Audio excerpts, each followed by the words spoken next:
It stretches through the heart of Ukraine like the American Mississippi. The Dnieper River flows unhurriedly to the Black Sea, bearing barges, producing hydroelectricity, providing resources for fishing and low-cost lanes for commerce. On this ancient highway, trading posts became villages which, through generations, grew into cities, some boasting millions in population. The Dnieper River. Countless wars were fought along its banks. During World War II, as numbing and frightful as the one-day death total of Allied forces on the beaches of Normandy seems to us, those numbers pale to the sacrifice of over 100,000 Russian troops who died crossing this river to retake the city of Kiev from the fascist Nazis. Even now, on special days, Russian and Ukrainian veterans still line the banks, floating wreaths to commemorate the memory of those swept by freezing currents to unmarked watery graves. Every city in Ukraine still bears the marks of communism. Statues of Lenin still dominate public squares. High-rise apartments, some now crumbling with age, fill city landscapes. In places, Ukrainian citizens, now free, still deal with 1950s inefficient technology, a bureaucracy that has its heritage in communism, and rampant corruption on every level of life. It was once said communism is the equal distribution of poverty, while capitalism is the unequal distribution of wealth. For some, capitalism unconstrained by any guiding moral ethic is as devastating as communism. In Ukraine, for those who came to age under communism and never had the opportunity to save or to own an apartment, now live far below poverty and on a government stipend that could be spent on one meal in a modern hotel restaurant. The old, the poor, and the unfortunate look at capitalism as the curse that ruined their lives. At least under communism, we had bread to eat. Political unrest is a reality in Ukraine, and there are those who would vote to return to a system they think would better meet their needs. In the future, that same system could move to close the door to the gospel. Ukraine is a land of contrast. Sometimes the familiar appears in the most interesting places. And yet, even the familiar has an interesting way of taking a Ukrainian twist. Amidst all acrylic language billboards, you'll find the occasional American product, and you wonder, why don't they advertise it like that in America?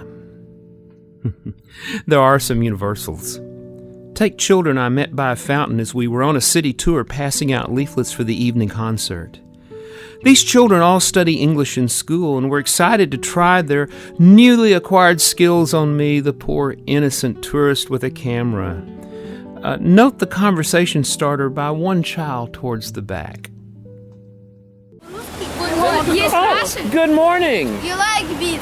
Yeah, just You maybe. know Russian? What? You know Russian? Do you speak Russian? No, I do not. Он не говорит по-русски. You like beer? Do you like beer? Ну как, вы любите пиво? Nah, so-so. So-so. Так, не сильно. Пиво? Да. What do you like fish? What do you like fish? Что я на русском? You like our country? Yes, I Do you like like it. fish? Do I like fish? Do you like Our to eat country fish? is a beautiful. Our country is a beautiful.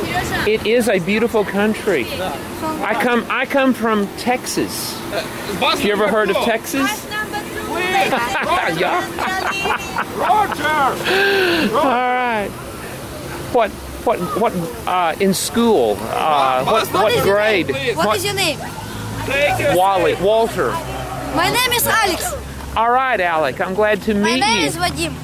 All right. Концерт на стадион сегодня. Там пообщаемся. All right. Cool. And what is your I name? like Americans. All right. Give me a high five. Hey, let me. Приходите на концерт. Did y'all get one of these? Okay. We are part of the Singing Men of Они Texas. поют, он поет в хоре, вы можете прийти посмотреть на него. Yeah, listen to him. Yeah. Очень классно поет, они там много красиво одеты, будут петь. И, то есть приходите, приглашайте своих Yeah, родителей. here. Good morning. Good morning. Oh, what have you got in your hand? Yes. You're very beautiful people. Thank you. Oh, this is a kid that paid attention in English class. Morning. Yes, Good all morning. right. My name is Roger. Ukrainian people. You know? All right. you. Well, you're welcome. Excuse me, Mr. Ah, good. Hello. Excuse me, Mr. Black. My name is Black. Mr. Black. Please, my photo. I'm taking your picture right now. Uh-huh. Yes. And what is your name? Name? Vlad. No, your name. Roger. His name's Roger. You need to go. Oh, now I'm having fun finally. All right. Anybody else want one? I've got one more. All right. Very good. Okay. What? Goodbye. I am from Texas in America. What? Goodbye. All right. Yeah. All right. Goodbye. How cool is this? Okay. All right. Bye-bye. All right. Bye-bye.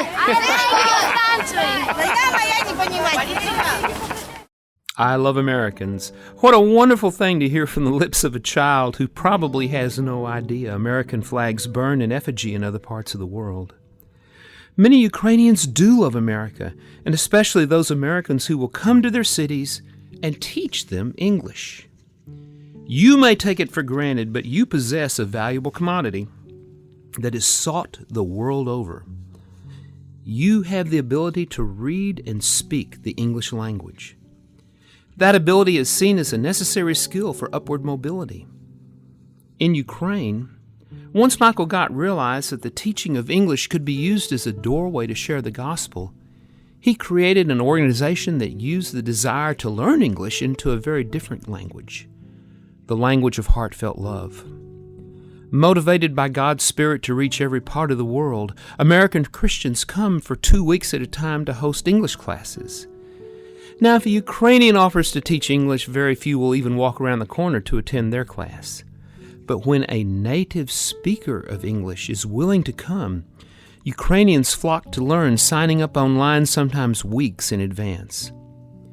Can you imagine spending 8 hours a day for 2 weeks with approximately 200 people in a class of 50 at a time, who finally ask, "Why did you, an American, come here to teach me? Why am I important to you?" By the end of the 2 weeks, the opportunity to share the unsearchable riches of Christ is listened to with new ears. Like the Apostle Paul, love compels us to go at any time and at any cost, and be all things to all men, including, in this case, experts in English.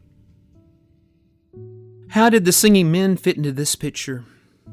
People will come to hear and see American music and Americans performing it. I was reminded of the evangelists of the 1800s who would sometimes send a man beating a large bass drum past the Hell's Acre of bars and brothels across large American cities. Drunks and gamblers would fall into line behind the man with the drum, following him to the place where the evangelistic services were held. In Ukraine, each evening, our choir and orchestra were amazed as thousands filled churches, concert halls, and a sports arena. I saw people standing 7 deep on a small balcony and standing on benches outside to gaze through the windows. In one place, due to transportation difficulties, we were delayed walking onto the stage until 15 minutes after our advertised start. Over 1,000 people sat quietly waiting to hear our concert.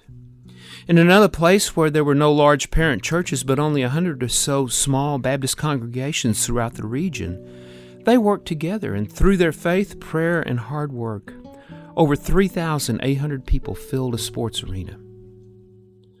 All of this was aided by Michael's organizational team. Their skillful use of advertising was amazing. Posters and billboards surrounded concert sites. Everything we saw was professionally printed and presented. Our posters appeared in some interesting places. People knew when and where the concert would be. That, combined with Ukrainian Baptists actively inviting their friends and acquaintances, helped bring people by the thousands to hear the gospel.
The violinist you've been listening to is Johann Acuna. He was a featured soloist on our trip and an amazing young man. Let me share with you some numbers, believe it or not, conservative numbers from each of our evenings. The numbers you see in red are those people who checked that third box after Michael challenged them, saying, "Have you given your life to Christ?"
One of the joys of each and every concert was seeing the people singing with us. They know many of the same hymns and praise choruses we do, to include "How Great is Our God" and "How Great Thou Art." The look on their faces at the close of the concerts was one I will always remember. It was unbridled joy that transcended borders, language, culture, and generations. Gazing into those faces each evening, it's impossible to adequately describe and of incalculable worth. What little money we spent to go, the small physical hardships some of us endured, and the sometimes funny difficulties along the way pale in comparison to the glimpse of heaven we received each evening.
Centuries ago, the composer Johann Sebastian Bach would pen a small Latin phrase at the conclusion of every composition. Soli Deo Gloria. It simply means to God's glory alone. It's my prayer that the results of this ministry, both now and yet to be revealed, would echo those simple words.